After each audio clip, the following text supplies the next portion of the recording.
আনুষ্ঠানিকতার মধ্য দিয়ে আমার পক্ষ থেকে আবারও দিল খোলা সালাম, আসসালামু আলাইকুম ওয়া রাহমাতুল্লাহি ওয়া বারাকাতুহু।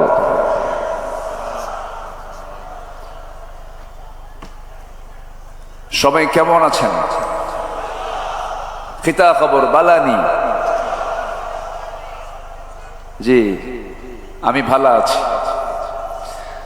মহান রব্বে কারীমের অশেষ শকর যে মহান আল্লাহ সুবহানাহু ওয়া তাআলা একটি মুক্ত পরিবেশে নিশ্চিন্ত মনে একটি অনুকূল পরিবেশে কোরআন শোনার মতো এমন একটি সুযোগ যিনি যে মাবুদ আমাকে করে দিলেন, সেই মহান জাল্লা শানুহুর দরবারে আমরা সবাই লাখ কোটি সাজুদ শুকর আদায় করি। মুহাব্বাতান জোড়ালো কণ্ঠে বলে উঠছি আলহামদুলিল্লাহ। সবাই বলছে আলহামদুলিল্লাহ, চিৎকার মেরে বলছে আল্লাহুম্মা ইন্নী আসআলুকা আল হুদা ওয়াত তুকা ওয়াল আফাফা ওয়াল গিনা। সবাই বলি আল্লাহুম্মা আইন্নি আলা যিকরিকা ওয়া শুকরিকা ওয়া হুসনি ইবাদাতিকা। আমরা আল্লাহ তাআলার শুকর আদায় করে নিলাম। সম্মানিত হাজিরিন, আমি আলোচনার সূচনায় মুকাম্মিলে নিজামে হায়া, complete and balanced code of life, আল কোরআন আল মজিদের গুরুত্বপূর্ণ একটি সূরা, 42 নম্বর সূরা সূরাতুশ শুরার 13 নম্বর আয়াতে কারীম আমি তেলাওয়াত করেছি। আয়াতকে সামনে রেখে আমি কিছু কথা বলতে চাচ্ছি, নাতি দীর্ঘ কিছু কথা। আল্লাহ যেন আমার মুখ থেকে সেই কথাগুলোই বের করে দেন যে কথাগুলো মুসলিম উম্মার জন্য এই মুহূর্তে খুবই জরুরি। জোরে বলি আল্লাহুম্মা আমিন। একটু জোরে বলি আল্লাহুম্মা আমিন। সম্মানিত উপস্থিতি, আল্লাহ রাব্বুল আলামিন এই দুনিয়াতে প্রথম যে মানুষ পাঠিয়েছেন, প্রথম মানুষই নবী ছিলেন, এবং আমাদের সবার পিতা যিনি, তিনি একজন নবী, আমরা তার সন্তান। তাহলে আমরা কার সন্তান বলুন তো? বলুন কার সন্তান? নবীর সন্তান আমরা। সে আদম থেকে শুরু করে নিয়ে আমার রাসূল পর্যন্ত সাল্লাল্লাহু আলাইহি ওয়াসাল্লাম পর্যন্ত যত পয়গম্বর পৃথিবীতে এসেছেন, সবার দিন ভিন্ন ছিল না এক ছিল?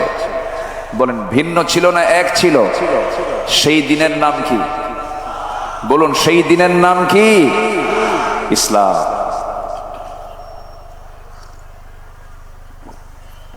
সেই দিনের নাম হচ্ছে ইসলাম,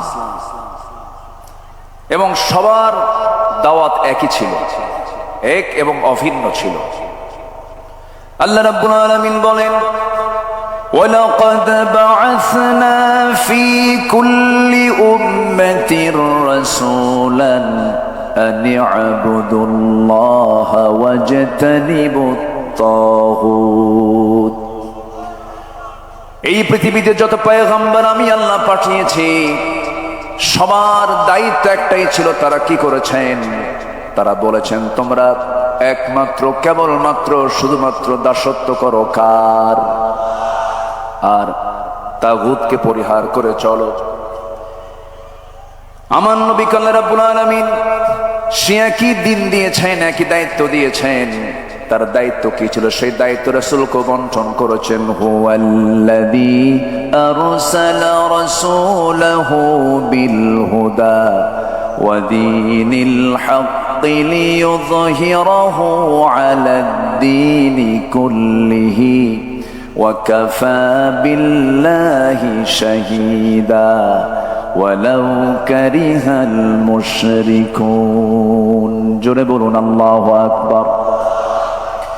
তিনি যেন কি করেন, পৃথিবীর সমস্ত তৈরি করা যত দিন আছে, এই পৃথিবীতে এখন প্রেজেন্ট ওয়ার্ল্ডে 70 থেকে 80টি হিউম্যান ল রয়েছে, মানব রচিত মতবাদগুলো রয়েছে। এই মানব রচিত মতবাদ নামক পচা বস্তাগুলো বহন করার মতো লোক আমার দেশেও কিছু পচা লোক আছে না নাই? আসতে বলবেন না, আছে না নাই? পৃথিবীর তৈরি করা যত হিউম্যান ল, এগুলো সব পচা বস্তা। এগুলো সব কি বস্তা? এই পচা বস্তা নিয়ে যারা চলে তারাও পচা। আমরা কোনো দিন মানি না, কার দিন ছাড়া? সেই দিনের নাম কি?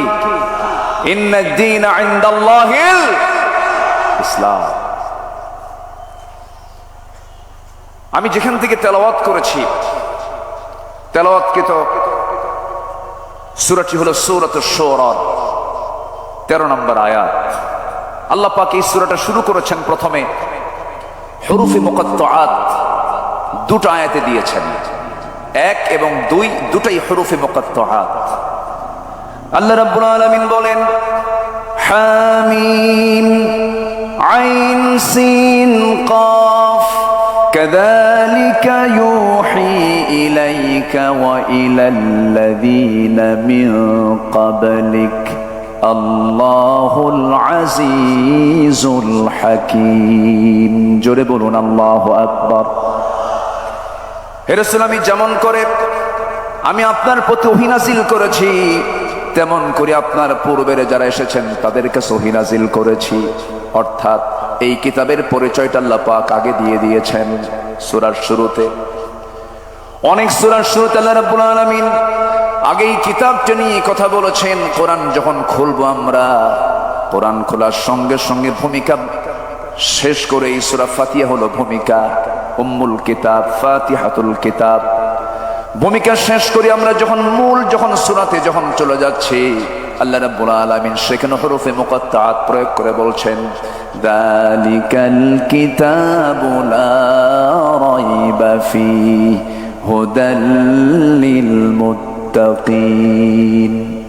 এরকম করে আল্লাহ রাব্বুল আলামিন অনেক সূরার শুরুতে কোরআন সম্পর্কে আগে কথা বলেছেন। ইয়াসিনের দিকে তাকান, ইয়াসিন ওয়াল কুরআনিল হাকীম ইন্নাকা লামিনাল মুরসালিন আলা সিরাতিম মুস্তাকিম।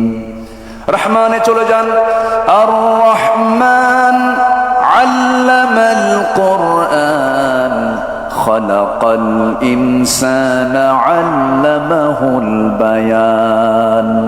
আরেক সূরার শুরুতে আল্লাহ রাব্বুল আলামিন বলছেন ইন্না আনজালনাহু কুরআনান আরাবিয়্যান লাআল্লাকুম তাআকিলুন। জোরে বলুন আল্লাহু আকবার। আল্লাহ পাক আগে এই কিতাবের পরিচয়টা আগে তুলে ধরেছেন, কারণ পৃথিবীর সব কিতাব একরকম, এই কিতাবটা ভিন্ন রকম, স্বতন্ত্র একটি কিতাব। জোরে বলি সুবহানাল্লাহ। আপনি কোন দিক থেকে কিতাবকে নিতে চান? বিজ্ঞান থেকে দেখতে চান? এর মধ্যে বিজ্ঞান আছে। সাহিত্য নেবে, সাহিত্য আছে। গবেষক গবেষণা নেবে, আছে। লেখক লেখা নেবে, তাও আছে। রাজনীতিবিদ রাজনীতি নেবে, তাও আছে। আইনজীবী আইন নেবে, আইনও আছে। বিচারপতি বিচার নেবে, বিচার আছে। শাসক শাসন নেবেন, আছে। এমন কোন সাইড নাই যা এর মধ্যে বাদ পড়েছে। জোরে বলি সুবহানাল্লাহ, জোরে বলি সুবহানাল্লাহ। এটি এমন কিছু কিছু তথ্য দেয় যা বিজ্ঞান হালে এসে এরা প্রমাণ করেছে, আবিষ্কার করেছে। যেরকম আল্লাহ রাব্বুল আলামিন তার কিতাবের যে প্রথম ওহীটা দিয়েছেন রাসূলকে, যেটা জাবালে নূর আল্লাহ পাক রাসূলকে উপহার দিয়েছেন। জাবালে নূর সেই গারে হেরার ভিতরে রাসূল 5 বছর ধ্যানমগ্ন ছিলেন। নবীর কাছে সেই ফেরেশতা আসলেন যে ফেরেশতা আগের সব নবীদের কাছে আল্লাহ পাক পাঠিয়েছিলেন। নবীর কাছে যে প্রথম ওহীটা নাযিল হলো, সেই 5টি আয়াতের ভিতরে আল্লাহ রাব্বুল আলামিন সায়েন্স নিয়ে কথা বলেছেন। আল্লাহ রাব্বুল আলামিন বলেন, যারা পারেন ঠোঁট মিলিয়ে বলুন, ইকরা বিসমি রাব্বিকাল্লাযী খালাক খালাকাল ইনসানা মিন আলাক ইকরা ওয়া রাব্বুকাল আকরামুল্লাযী আল্লামা বিল কলম আল্লামাল ইনসানা মা লাম ইয়ালাম। জোরে বলুন আল্লাহু আকবার। নবী হে, আপনি পড়ুন কার নামে? আসতে বলবেন না, কার নামে? যিনি মানুষকে সৃষ্টি করেছেন, যিনি মানুষকে সৃষ্টি করেছেন জমাট রক্ত থেকে, আলাক থেকে। এই আলাক শব্দটা হলো একটি বিশাল একটা শব্দ। আধুনিক দুনিয়াতে এমব্রায়োলজির তথ্যের মধ্যে আছে, একটা সায়েন্স। এটা আল্লাহ পাক এমব্রায়োলজি নিয়ে প্রথম ওহীর মধ্যে কথা বলেছেন। আলাক শব্দের অর্থ হচ্ছে ঝুলন্ত, যোগ সদৃশ কোন বস্তুকে বোঝায়। এর অর্থ রক্তের জমাট বাঁধা যোগ বা কাদার কোন পিণ্ড। পৃথিবী বিখ্যাত একজন ভ্রূণতত্ত্ববিদ, এমব্রায়োলজির উপরে যার বিশাল গবেষণা, এমন একজন গবেষক হচ্ছেন ডাক্তার কেইথ মুর। তিনি এই আয়াতটা আগে দেখেন নাই। যখন তিনি আয়াতটা দেখতে পেলেন, তাকে যখন দেখালো, এই আলাপ নিয়ে তিনি একটু গবেষণার গভীরে চলে গেলেন। তিনি গভীর মাইক্রোস্কোপিক বিশ্লেষণ করে দেখতে পান, ভ্রূণ প্রাথমিক পর্যায়ে একটি জোকের মতোই দেখায়। এরকম বিস্ময়কর সাদৃশ্য দেখে তিনি অভিভূত হন। পরে কোরআন থেকে আরো অনেক তথ্য উদ্ঘাটন করার পর 1982 সালে তার একটা বই দ্য ডেভেলপিং হিউম্যান পুনরায় প্রকাশ করেন, যেখানে কোরআন থেকে প্রাপ্ত জ্ঞান অন্তর্ভুক্ত করা হয়। তার এই বইটি বিশ্বব্যাপী পুরস্কৃত এবং মেডিকেল শিক্ষার্থীদের পাঠ্যপুস্তক হিসেবে ব্যবহৃত হয়। অবশেষে তিনি বলতে বাধ্য হয়েছেন, It has been a great pleasure for me to help clarify statements in the Quran about human development. Subhanallah. এবং তিনি বলেছেন, It is clear to me that these statements must have come to Muhammad from Allah. Allahu Akbar. Because almost all of this knowledge was not discovered until many centuries later. This proves to me that Muhammad sallallahu alaihi wasallam is a messenger of Allah. Allahu Akbar. সম্মানিত ভাইয়েরা, সম্মানিত বন্ধুগণ, এরকম করে হাজারো তথ্য কোরআন যা দিয়েছে, কিয়ামত পর্যন্ত গোটা দুনিয়ার সমস্ত মানুষ ভিক্ষুকের মতো চেয়ে থাকবে। কোরআন দিয়ে পৃথিবীর কোনো কিছু যাচাই হবে, কিন্তু পৃথিবীর কোনো কিছু দিয়ে কোরআন যাচাই হবে না। আল্লাহু আকবার বলে। মহাবিশ্বের এক চির বিস্ময় হলো কোরআন। আজকে সিলেটের আকাশে কি সূর্য উঠেছিল? সূর্য ছিল কি? ছিল। আমি ঢাকার আকাশে গতকাল সূর্য পাইনি। আকাশে মেঘ ছিল, কোথাও কোথাও বৃষ্টি হয়েছে। এই বৃষ্টি নাজিল করেন কে? আসতে বলবেন, এই বৃষ্টি নাজিল করেন কে?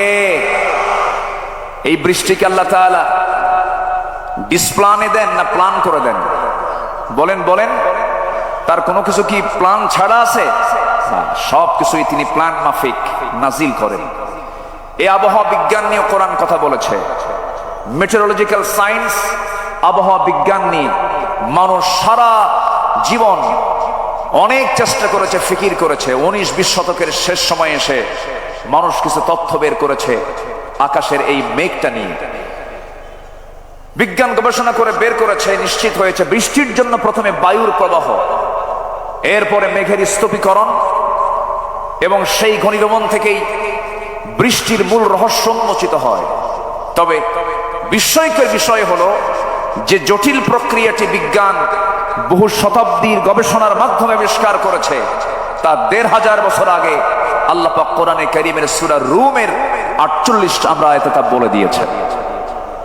জোরে বলি সুবহানাল্লাহ। আল্লাহ রাব্বুল আলামিন বলেন, আল্লাহুল্লাযী ইউরসিলুর রিয়াহা ফাতুসিরু সাহাবান فيبسطه في السماء كيف يشاء ويجعله كسفا فترى الودق يخرج من خلاله فإذا أصاب به من يشاء من عباده إذا هم يستبشرون জোরে বলুন আল্লাহু আকবার। তিনি সেই আল্লাহ যিনি বায়ু প্রেরণ করেন, অতবার তা মেঘমালাকে সঞ্চারিত করে, অতবার তিনি মেঘমালাকে যেভাবে ইচ্ছা আকাশে ছড়িয়ে দেন এবং তাকে স্তরে স্তরে রাখেন। আমার বন্ধুগণ, বিজ্ঞান বলেছে হালে এসে, কোরআন বলে দিয়েছে ১৫০০ বছর আগে। এখন বলুন, বিজ্ঞানকে আবিষ্কার করেছে না কোরআন থেকে ধার নিয়েছে? ধার নিয়েছে। সম্মানিত ভাইয়েরা, আবার এই বৃষ্টিপাতটা আল্লাহ পাক পরিমাণ মতো দেন, বেশিও দেন না কমও দেন না। যে পরিমাণ পানি বাষ্পীয় আকারে উপরে ওঠে, আল্লাহ পাক ওয়াটার সাইকেলের মধ্য দিয়ে উপরে ওঠান, সেই পরিমাণ পানি আল্লাহ পাক আবার মেঘ থেকে নাজিল করেন। আল্লাহ রাব্বুল আলামিন বলেন, ওয়াল্লাযী নাযালা মিনাস সামাই মাআন বিকদারিন ফাআনশারনা বিহি বালদাতান মাইতান কাযালিকা তুখরাজুন। জোরে বলুন আল্লাহু আকবার। তিনি সেই মহান প্রভু যিনি আসমান থেকে পরিমিতভাবে পানি বর্ষণ করেন, অতঃপর আমি তা দ্বারা মৃত জনপদকে সঞ্জীবিত করি। এইভাবে আমি তোমাদেরকে একদিন বের করব, তোমাদেরকে বের করা হবে। সূরা যুখরুফ ভার্স নাম্বার 11 নম্বর আয়াতে তা বলে দিয়েছেন। বিকদারিন, পরিমাণ মতো পানি আল্লাহ রাব্বুল আলামিন আকাশ থেকে নাজিল করেন। এই পানি চক্র যদি না থাকতো, পৃথিবী নির্ভরশীল হয়েছে পানি চক্রের উপরে। মানুষ দুনিয়ার সমস্ত টেকনোলজি, প্রযুক্তি ব্যবহার করো, পানির এই চক্রটি কৃত্রিমভাবে পুনরুৎপাদন করতে কখনো সমর্থ হবে না। মহান আল্লাহ তাআলা এই পানি চক্রের কথা ১৫০০ বছর আগে বলে দিয়েছেন, যা বিজ্ঞান হালে এসে একটু রিসার্চ করে বের করেছে। কি পরিমাণ পানি জমিন থেকে, ভূপৃষ্ঠ থেকে আল্লাহ পাক বাষ্পীয় আকারে উপরে উঠান, এটার পরিমাণ বিজ্ঞান বলছে প্রতি সেকেন্ডে ১৬ মিলিয়ন টন পানি বাষ্প হয়ে আল্লাহ পাক উপরে তুলেন। ১৬ মিলিয়ন টন, যা বছরের পরিমাণ দাঁড়ায় হলো ৫১৩ ট্রিলিয়ন টনে। আল্লাহু আকবার। যদি এই বাষ্পীয় আকারে এই সিস্টেম পদ্ধতি যদি না থাকতো, সুপরিমিত আকার যদি আল্লাহ পাক সুপরিমিত ভাবে যদি নাজিল না করতেন, গ্রাউন্ড ওয়াটার লেভেল ক্রমশ নিচে নেমে যেত, সাস্টেইনেবল ওয়াটার ম্যানেজমেন্ট চ্যালেঞ্জের মুখে পড়ত, ভূগর্ভস্থ পানির স্তর কমে এগ্রিকালচারাল প্রোডাক্টিভিটি এবং আরবান ওয়াটার সাপ্লাই ব্যাপক সংকটের মুখে পড়ে যেত। এক সময় গ্রাউন্ড ওয়াটার রিজার্ভস কমে যেত, ফলে পুরো ইকোলজিক্যাল সিস্টেমের ভারসাম্য নষ্ট হয়ে প্রাণীর অস্তিত্ব ধ্বংসের মুখে পড়ে যেত। সব ম্যানেজমেন্টের দায়িত্ব কার? আসতে বলবেন না কার? সে আল্লাহ বলছেন, বান্দা এত কিছু আমি তোরে দেই, তুই আমার আইন মানিস না কেন? আমার দিন মানিস না কেন? যে মুসলমান নামাজ পড়বে আল্লাহর বিধান অনুযায়ী, রোজা রাখবে আল্লাহর বিধান অনুযায়ী, হজ করবে আল্লাহর বিধান অনুযায়ী, রাসূলকে নামাজে মানবে, রোজায় মানবে, মিসওয়াকে মানবে, সুরমায় মানবে, ওযুতে মানবে, আতর সুরমায় মানবে, কিন্তু যে উম্মত রাসূলকে দাঁত ভাঙ্গার সুন্নাত মানবে না, যে রাসূলকে রাষ্ট্রনায়ক হিসাবে মডেল বানাতে পারবে না, ওটা উম্মত নয়, ওটা ভণ্ড, ওটা প্রতারক। সম্মানিত ভাইয়েরা, দিনকে মানতে হবে আংশিক না পুরোপুরি। আসতে বলবেন না আংশিক না পুরোপুরি? পুরোপুরি মানতে হবে। পুরোপুরি মানার নাম হলো মুমিন। আল্লাহ রাব্বুল আলামিন বলেন, আফাতুমিনুনা বিবা'দিল কিতাবি ওয়া তাকফুরুনা বিবা'দ। তুমি কিতাবের কিছু অংশ মানবে, কিছু অংশ মানবে না। তার ফলাফল হলো খিজিয়ুন ফিল হায়াতিদ দুনিয়া, দুনিয়ার জিন্দেগিতে লাঞ্ছিত হবে, আখিরাতে তুমি ক্ষতিগ্রস্তদের অন্তর্ভুক্ত হয়ে যাবে। পুরোপুরি দিনকে মানতে হবে। আংশিক মানার নাম দিন নয়, আংশিক মানার নাম মুমিন নয়, পুরোপুরি মানতে হবে। আল্লাহ রাব্বুল আলামিন দিন হিসেবে যারা ইসলামকে না মানবে, আল্লাহ রাব্বুল আলামিন তাদের ব্যাপারে ক্লিয়ার কথা বলেছেন, ওয়া মাইয়াবতাগি গায়রাল ইসলামি দীনান ফালান ইউকবালা মিনহু ওয়া হুয়া ফিল আখিরাতি মিনাল খাসিরিন। দিন হিসাবে, জীবন বিধান হিসাবে ইসলামকে বাদ দিয়ে যারা অন্য কোন তন্ত্র মন্ত্র ইসলামকে গ্রহণ করবে, আল্লাহ রাব্বুল আলামিন বলছেন তার কোনো কিছু আমি আল্লাহ রাব্বুল আলামিন কখনো কবুল করব না। নাউযুবিল্লাহ। অতএব দিনকে মানতে হবে পরিপূর্ণরূপে। আল্লাহ রাব্বুল আলামিন এবার বলছেন, আমরা মূল আয়াতের দিকে চলে যাই। আল্লাহ রাব্বুল আলামিন বলেন সূরা শুরা 13 নম্বর আয়াত, আল্লাহ রাব্বুল আলামিন বলছেন, শারা'a লাকুম মিনাদ-দীনি মা ওয়াসসা বিহি নূহান ওয়াল্লাযী আওহায়না ইলাইকা ওয়া মা ওয়াসাইনা বিহি ইব্রাহিমা ওয়া মূসা وعيسى أن أقيموا الدين ولا تتفرقوا فيه كبر على المشركين ما تدعوهم إليه الله يجتبي إليه من يشاء ويهدي إليه من ينيب جربون الله أكبر। তিনি তোমাদের জন্য সেই দিন নির্ধারণ করেছেন যার নির্দেশ দিয়েছেন নূহ আলাইহিস সালাতু ওয়াস সালামকে, এবং যা আমি তোমার প্রতি ওহী করেছি, যার নির্দেশ দিয়েছিলাম ইব্রাহিম, মূসা এবং ঈসাকে। এই মর্মে তোমরা দিন প্রতিষ্ঠিত করো এবং দিন প্রতিষ্ঠার সংগ্রাম করতে গিয়ে কোনো মত পার্থক্য সৃষ্টি করো না। তোমরা যাকে আহ্বান জানাচ্ছ তা মুশরিকদের জন্য ভারী মনে হয়। আল্লাহ যাকে চান তাকে মনোনীত করেন, আর যাকে ইচ্ছা তাকে তার দিকে পথ প্রদর্শন করেন। জোরে বলি সুবহানাল্লাহ। ক্ষমতা কার? হেদায়েতের চাবিকাঠি কার হাতে? হেদায়েতের চাবি কার হাতে? আল্লাহর হাতে। সম্মানিত ভাইয়েরা, প্রেজেন্ট বাংলাদেশ শুধু নয়, গোটা পৃথিবীতে 2 শতাধিক কান্ট্রি আছে। প্রত্যেকটা দেশের, গোটা পৃথিবীতেই একটা বিষয়ে বড় ক্রাইসিস আমরা লক্ষ্য করি, সেটা হলো আমার দেশে এখন এই মুহূর্তে সবচেয়ে বড় সমস্যা হলো গদি সমস্যা। কি সমস্যা বলেন তো? এই যে গদি সমস্যা হচ্ছে এখন সবচেয়ে বড় সমস্যা। এখন যে সরকার আমার দেশে আছে, অস্থায়ী না স্থায়ী? অস্থায়ী। তাহলে এখন সামনে যে সিচুয়েশনটা আসতেছে, এই সিচুয়েশনে একটি সরকার, কল্যাণ সরকার, এটি কল্যাণ রাষ্ট্র গঠনের জন্য প্রয়োজন কিনা বলেন? প্রয়োজন। মনে হয় এই ব্যাপারে কোরআন কোনো বক্তব্য দেয়নি। আসতে বলে, কোরআনে ব্যাপারে বক্তব্য আছে না নাই? আসতে বলবেন না, আছে না নাই? আমরা বহু পরামর্শ দেখেছি এই 53-54 বছর। কেউ চালিয়েছেন 25 বছর, কেউ চালিয়েছেন 16 বছর, কেউ চালিয়েছেন 9 বছর, কেয়ারটেকার গভর্নমেন্টটা কয়েক বছর। সব দেখা শেষ।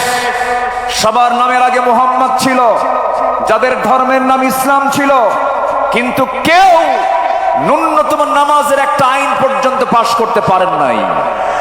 সব দেখা শেষ। আগামীর দেশ হলো ইসলামের দেশ, কোরআনের দেশ। রাজি আছেন কারা কারা? হাত উঁচু করে দেখান মুসলমান।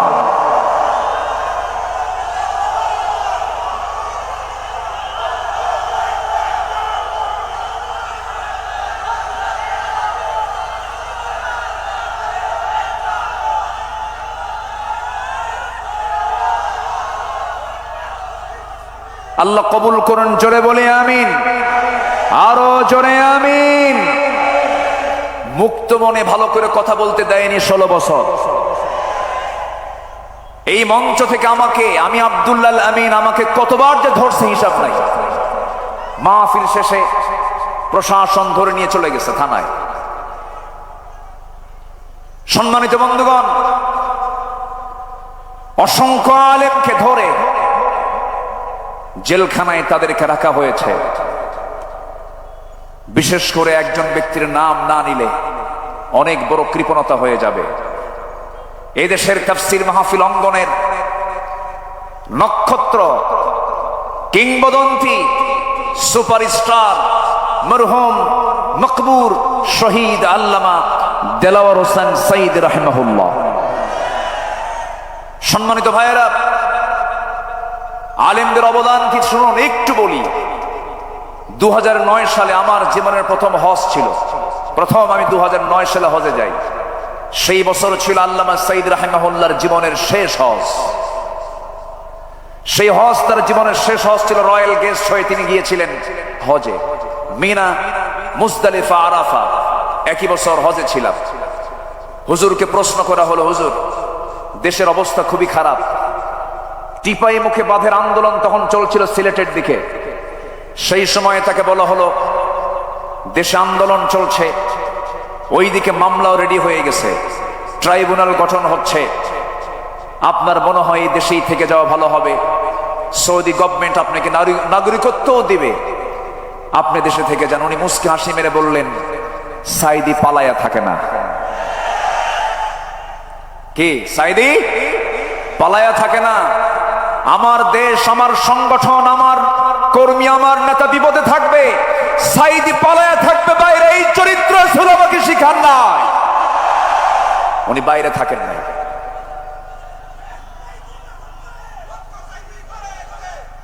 উনি ফিরেছেন সাহসিকতা নেই। ফিরেই তিনি 2010 সালের 30 জুন গ্রেফতার হয়েছেন। সেই 2010 সালের 30 জুন 2023 সালের 13 আগস্ট, এই 13 বছরের মতোই দীর্ঘ সময় তিনি যে জেলখানায় ছিলেন, তার মুখে কি কখনো হতাশার কোন ছাপ দেখতে পেয়েছেন আপনারা? শেষ বিদায়ের সময় তার মুখে কি কান্না ছিল না হাসি ছিল? তিনি হেসে বিদায় নিয়েছেন, গোটা জাতিকে তিনি কাঁদিয়ে রেখেছেন। সম্মানিত ভাইয়েরা, যার বক্তৃতা শুনে অসংখ্য পথহারা মানুষ পথের দিশা পেয়েছে, অবাধ্য সন্তান বাপমার সেবা করা শিখেছে তার বক্তৃতা শুনে। সেই দেশ গড়ার, সেই নাগরিক তৈরি করার মহান এই কারিগর আল্লামা সাইদিকে 13 বছর শুধু জেল নয়, ছেলে রেখে, শুধু জেলখানায় নয়, হাজতে রেখে অবর্ণনীয় সীমাহীন অত্যাচার করা হয়েছে রিমান্ডে নিয়ে। চোখের পানিতে জায়নামাজ ভিজেছে, চোখের পানিতে জেলখানার বালিশ ভিজেছে। সম্মানিত ভাইয়েরা, সম্মানিত বন্ধুগণ, শেষমেশ এই পাশবিক শক্তি দিল্লির প্রেসক্রিপশনে চিকিৎসার নাম করে হসপিটালে নিয়ে ইমাম আবু হানিফার সেই একই পথ ধরে তাকে বিষ প্রয়োগ করে শহীদ করা হয়েছে। তাফসীর মাহফিলের এই প্ল্যাটফর্ম থেকে আমরা স্পষ্ট ভাষায় জানান দিতে চাই, অবিলম্বে আল্লামা সাইদির যারা খুনি তাদের চূড়ান্ত শাস্তি নিশ্চিত করা হোক। রাজি আছেন কারা কারা? হাত উঁচু করে দেখান মুসলমান।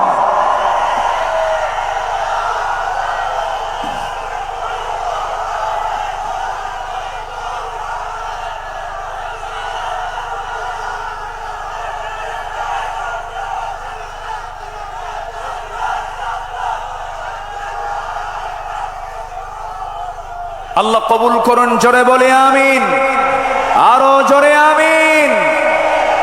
আমার বিশ্বাস আল্লামা সাইদের সুরেই কথা বলতে চাই।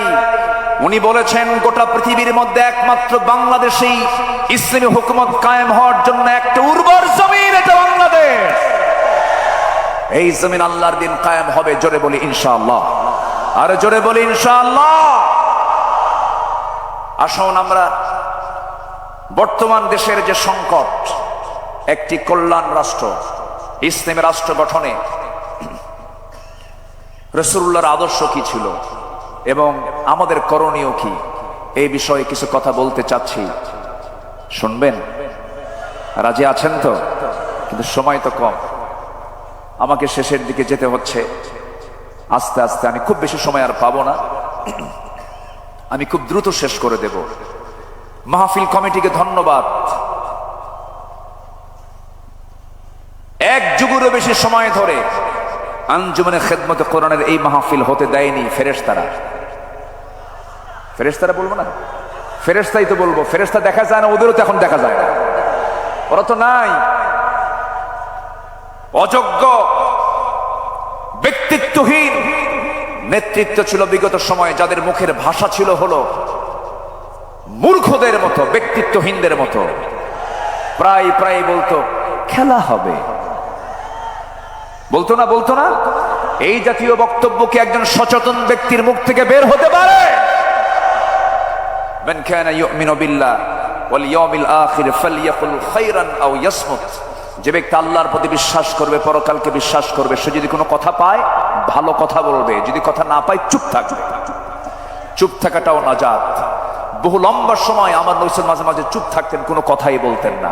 যত কথা কম যার জীবনে, গুনাহ তার জীবনের সবচাইতে কম। ইসলামী রাষ্ট্র গঠনের রাসূলের আদর্শ কি ছিল? নাম্বার 1, আমার নবীজির ইসলামী রাষ্ট্রের 1 নাম্বার দিক ছিল হলো তিনি যা প্রতিষ্ঠা করেছেন এর মধ্যে 1 নাম্বার হলো তাওহীদকে তিনি প্রতিষ্ঠা করেছেন। জোরে বলি সুবহানাল্লাহ। কি প্রতিষ্ঠা করেছেন? তাওহীদ। আল্লাহ রাব্বুল আলামিন বলেন, কুল ইন্নামা ইউহি ইলাইয়া আন্নামা ইলাহুকুম ইলাহুন ওয়াহিদ ফাহাল আনতুম মুসলিমুন। সূরাতুল আম্বিয়া 108 নম্বর আয়াত। হে রাসূল, আপনি বলে দেন আমার প্রতি ওহী প্রেরণ করা হয়, তোমাদের ইলাহ একক আল্লাহ, সুতরাং তোমরা কি আত্মসমর্পণকারী হবে না? প্রশ্ন করা হচ্ছে, রাসূলকে এই কথা বলে দেওয়া হলো। নবীজি মক্কার মাটিতে মার খেয়েছেন না মার দিয়েছেন? বলেন বলেন বলেন। মার খেয়েছেন না মার দিয়েছেন? আর মদিনার মাটিতে এসে মার খেয়েছেন না মার দিয়েছেন? তাহলে দিনের জন্য মায়ের খাওয়াও সুন্নাত। মায়ের জোরে মায়ের মায়ের দেওয়াও সুন্নাত। রাসূল কি হাতে অস্ত্র নেননি? হাতে অস্ত্র নেননি? ঘোড়ায় চড়েন নাই? লৌহ বর্ম পরিধান করেন নাই? বর্ষা হাতে নেন নাই? আমার নবীর ঘরের ফার্নিচার ছিল হলো বর্ষা, তরবারি। আমার নবীর ঘরের ফার্নিচার ছিল এগুলো। সম্মানিত ভাইয়েরা, আমার নবীজি শিরককে মূলোৎপাটন করেছেন এবং তিনি বলেছেন, বুইস্তু কাসরাতিল আসনাম, মূর্তিকে চুরমার করে দেওয়ার জন্য আল্লাহ তাআলা আমাকে দুনিয়াতে পাঠিয়েছেন। আল্লাহু আকবার বলেন। আবার ভুল বুঝবেন না, আব্দুল আল আমিন আজকে বলে গেছে মূর্তি যা আছে সব ভেঙে ফেলে, এটা আবার উল্টা বুঝবেন না। এখানে আমার নবীজি যখন মক্কার বাসিন্দা ছিলেন 13 বছর, ওই 13 বছর আমার নবীজি মক্কার ভিতরে ওই কুরাইশদের সাজানো 360টা মূর্তি তারা কাবার ভিতরে পর্যন্ত রেখেছিলেন। রাসূল সরাতে পারেন নাই, কারণ সেই সময় তার হাতে কোনো ক্ষমতা ছিল না। তখন মক্কার সিটি মেয়রও ছিল Abu Jahl. City mayor K ছিল? আবু জেহেল। রাসূল পারেন নাই। আমার নবীজি ডোর টু ডোর কালিমার দাওয়াত দিতে লাগলেন। একদিন কাবা শরীফ আমার রাসূল নামাজ আদায় করছিলেন।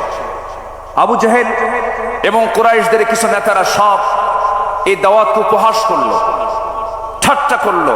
এক পর্যায়ে আবু জেহেল অন্যদেরকে বলল, কে আছো? উটের জবাই করা তাজা ভুঁড়ি মুহাম্মাদের পিঠে নিক্ষেপ করবে যখন সে সেজদায় যাবে। আমার নবীজি সেজদায় গেলেন। পাপিষ্ঠ এই নরাধমগুলো একটু মায়াও করলেন। রাসূল যখন রুকুতে গেছেন সেই সময় নবীর পিঠে উটের পচা একটা নারী ভুঁড়ি রাসূলের পিঠে চাপায়া দিয়েছে। আমার নবীজি ওজন সহ্য করতে না পেরে মুখ থুবড়ে জমিনে পড়ে গেলেন। সিরাত ইবনে হিশাম গ্রন্থে এসেছে, ফাতিমা রাদিয়াল্লাহু তাআলা আনহা দৌড় মেরে এসে নবীকে সেই জায়গা থেকে উটের পচা নারী ভুঁড়িগুলো সরায় দিয়ে তাকে সেখান থেকে সেখান থেকে তুললেন। আমার নবীজি সেই দিন কাদা কাদা কণ্ঠে দুহাত উঁচু করে একটা দোয়া করেছিলেন। সেই দোয়াটা হলো, সেই দোয়ার মধ্যে বদদোয়া ছিল, নাম ধরে ধরে দোয়া করেছেন। তিনি বলেছেন, আল্লাহ আমর ইবনু হিশাম ওরফে আবু জাহেল, উতবা ইবনু রবিআ, শাইবা ইবনু রবিআ, ওলীদ ইবনু উতবা, উমাইয়া ইবনু খালফ, উকবা ইবনু আবু মুআদ, উমরা ইবনু ওয়ালিদ, এদেরকে পাকড়াও করো, এদেরকে তুমি আল্লাহ ধ্বংস করো। নবীর যেই সেই বদদোয়া কবুল হতে বেশি সময় লাগে নাই, সবগুলো তার কিছুদিনের ব্যবধানে বদরের প্রান্তরে, বদর কূপের মধ্যে সবগুলো জাহান্নামে চলে গেছে। সেই নবীজি মক্কা বিজয়ের পর কাবা ঘরে ঢুকে সমস্ত মূর্তিকে ভেঙ্গে ফেলে সেই রাষ্ট্রে তিনি তাওহীদ প্রতিষ্ঠা করে সফল হয়েছেন। আল্লাহু আকবার বলেন। তিনি কখনো শিরককে প্রশ্রয় দেননি। আমাদের করণীয় কি? এই প্রেক্ষাপটে সমাজ এবং রাষ্ট্রে প্রচলিত শিরক, ইসলাম বিরোধী পদক্ষেপের বিরুদ্ধে সকল মুসলিম এক হয়ে সোচ্চার হতে হবে। তাওহীদের শিক্ষা ও বার্তা আমাদের পরিবার, সমাজ, রাষ্ট্র সব জায়গায় ছড়িয়ে দিতে হবে। আন্তর্জাতিক পর্যায়ে ইসলামিক মিডিয়া, শক্তিশালী লেখনী, অনলাইন প্ল্যাটফর্মের মাধ্যমে বিশ্বব্যাপী তাওহীদ প্রতিষ্ঠায় একটি শক্তিশালী প্রেক্ষাপট তৈরি করতে হবে। নাম্বার 2, একটি ইসলামী রাষ্ট্র গঠনের রাসূলের আদর্শ কি ছিল? আমরা রাসূল যে রাষ্ট্র গঠন করেছেন তার 2 নাম্বার দিক ছিল হলো সকল হিংসা দূর করে সেখানে তিনি ভ্রাতৃত্ব প্রতিষ্ঠা করেছিলেন। জোরে বলি সুবহানাল্লাহ। আল্লাহ রাব্বুল আলামিন বলেন, ইন্নামাল মুমিনুনা ইখওয়াতুন ফাআসলিহু বাইনা আখাওয়াইকুম ওয়াত্তাকুল্লাহ। সূরাতুল হুজুরাত আয়াত নাম্বার 10। আল্লাহ পাক বলছেন, নিঃসন্দেহে মুমিনরা হলো পরস্পরের ভাই ভাই। কোনো কিছু যদি সমস্যা হয়ে যায় তোমরা ইসলাহ করে নেবে, পরস্পরে তোমরা ঠিকঠাক করে নেবে। সাবধান, ওয়াত্তাকুল্লাহ, আল্লাহকে ভয় করো, ভ্রাতৃত্বের বন্ধন যেন কখনো নষ্ট না হয়। জোরে বলি সুবহানাল্লাহ। আমার নবীজি মদিনায় যখন মুহাজির এবং আনসারদের মধ্যে ভ্রাতৃত্ব সম্পর্ক স্থাপন করেন, তাদের মাঝে একটি ইসলামী রাষ্ট্র প্রতিষ্ঠার জন্য একটি দৃঢ় ভিত্তি তৈরি করেছিলেন। কিন্তু এমনকি সেই সময় রাসূল বদরে অংশগ্রহণ করেছেন, উহুদে অংশগ্রহণ করেছেন, খন্দকে অংশগ্রহণ করেছেন। কিন্তু হুনাইন যুদ্ধের পর একটা প্রবলেম হয়েছিল। সেই প্রবলেমটা হলো, হুনাইন যুদ্ধের শেষে আমার রাসূল কুরাইশ এবং অন্যান্য আরব গোত্রগুলোকে প্রচুর পরিমাণ গনিমত বন্টন করে দিলেন। যুদ্ধলব্ধ সম্পদগুলোকে বন্টন করলেন, আনসারদেরকে দিলেন না। আনসারদেরকে দিলেন না। এই দৃশ্য যখন আনসারদের মনে মনে এই দৃশ্য যখন অবলোকন করলেন, আনসাররা মনে মনে তারা দুঃখ প্রকাশ করলেন, দুশ্চিন্তাগ্রস্ত হয়ে পড়লেন। এমনকি তাদের মধ্য থেকে একজন বলে ফেললেন, আল্লাহর কসম, রাসূল তার নিজ কওমের সঙ্গে মিশে গেছেন। রাসূল নিজ কওমের সঙ্গে মিশে গেছেন। সব গনিমত তাদেরকে দিলেন, কিন্তু রাসূল আমাদেরকে কিচ্ছু দিলেন না।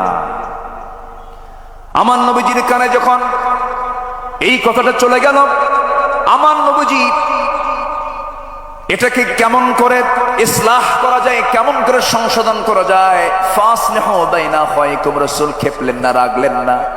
সেই সময় রাসূল একটা ভাষণ দিয়েছেন, আওয়াজাতুম ইয়া মা'শারাল আনসারি ফি আনফুসিকুম ফি লাআতিম মিনাদ দুনিয়া তাল্লাফতু বিহা কওমান লিয়ুসলিমু ওয়াকালতুকুম ইলা ইসলামিকুম আলা তারদাউনা ইয়া মা'শারাল আনসারি আন ইয়াযহাবান নাস ইয়া বিশাতি ওয়াল বাঈর ওয়া তারজিউ বিরাসূলিল্লাহি সাল্লাল্লাহু আলাইহি ওয়াসাল্লাম ইলা রিহালিকুম।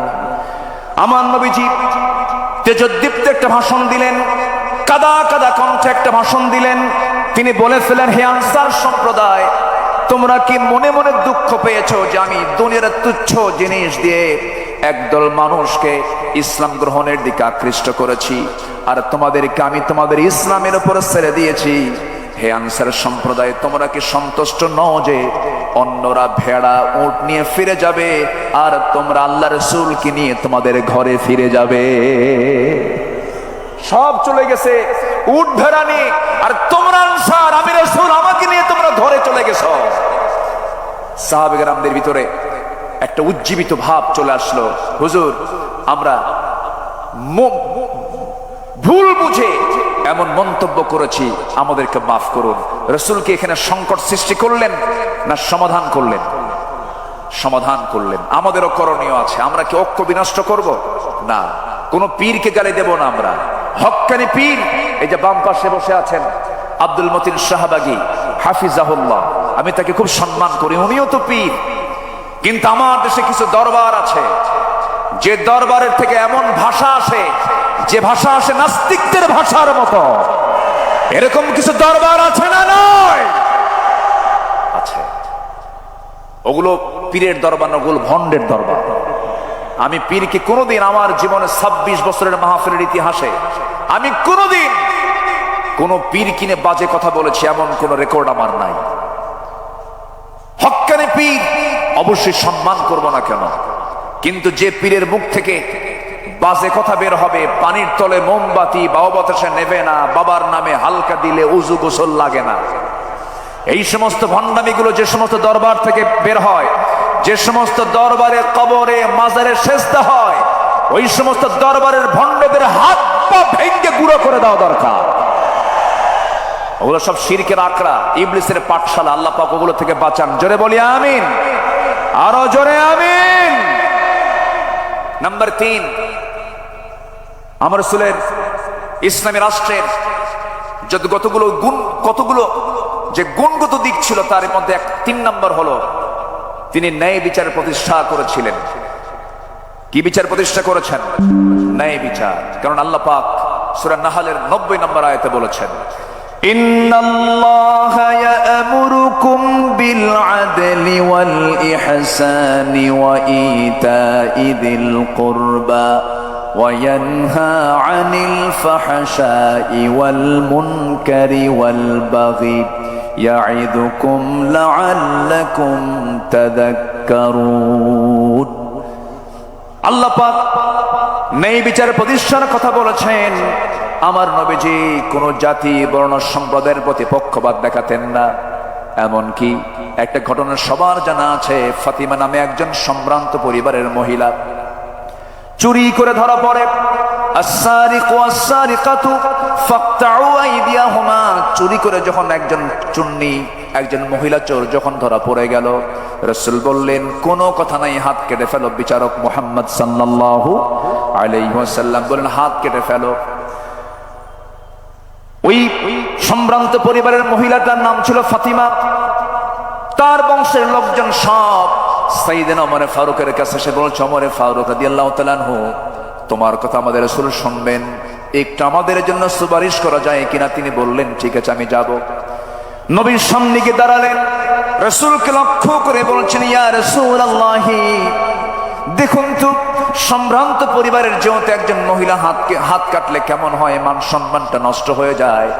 আমার নবীর সেই সময় রক্তিম আকারের চেহারা ধারণ হলো, রাসূলের চেহারা লাল হয়ে গেল এবং তিনি বলে ফেললেন, আল্লাহি লাউ আন্না ফাতিমাতা বিনতে মুহাম্মাদিন সারাকাত লাকাতাতু ইয়াদাহা, আল্লাহর কসম করে বলি, যদি এই মুহূর্তে ওই ফাতিমা না হয়ে যদি বিশ্বনবী মুহাম্মদ বিন আব্দুল্লাহর যদি কলিজার টুকরা মেয়ে ফাতিমা যদি চুরি করে ধরা পড়তো, আমি রাসূল সবার চোখের সামনে এনে আমি রাসূল নিজে আমি আমার মেয়ের হাত কেটে দিতাম।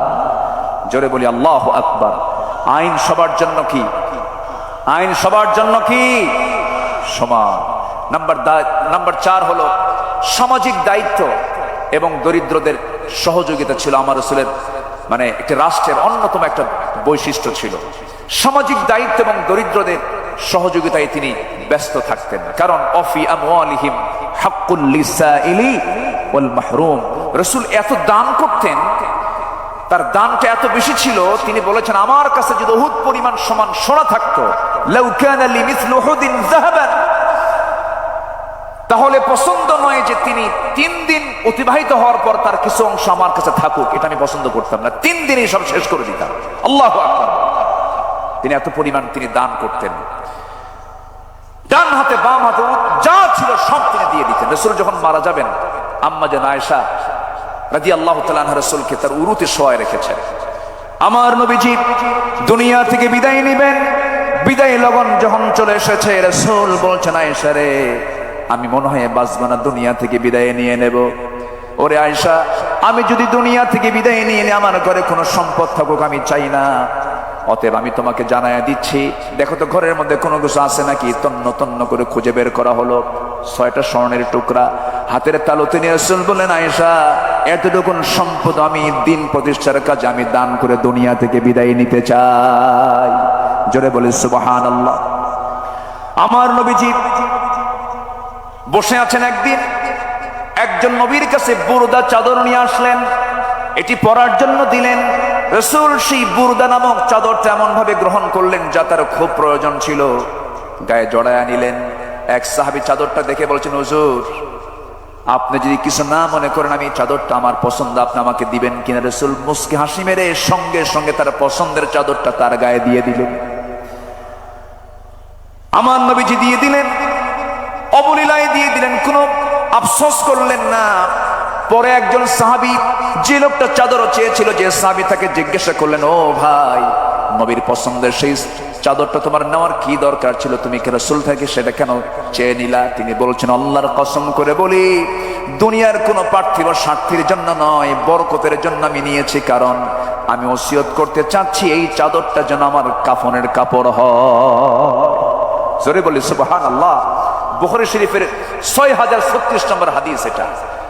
সম্মানিত ভাইয়েরা, এই জন্য আমরা উদার হব সামাজিক কাজে, দরিদ্রদের ব্যাপারে আমরা উদার হব। জোরে বলি ইনশাআল্লাহ।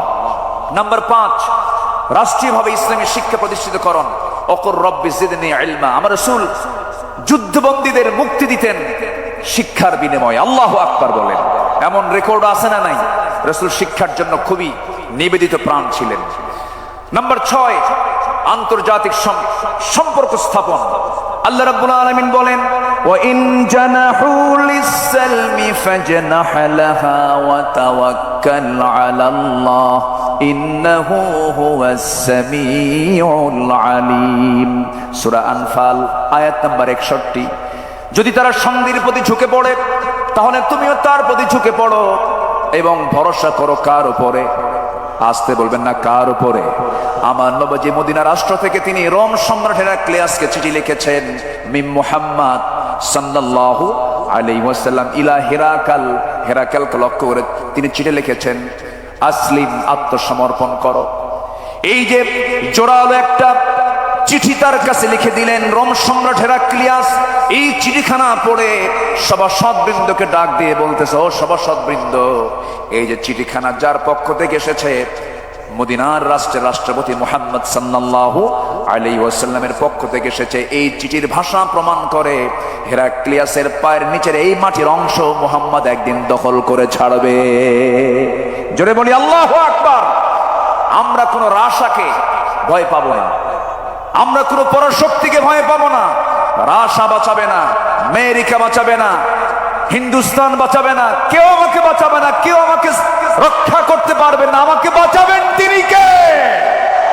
তার বড় প্রমাণ কোন গোয়েন্দা সংস্থা রিপোর্টে ছিল না 5 আগস্টের এই প্রেক্ষাপট তৈরি হবে।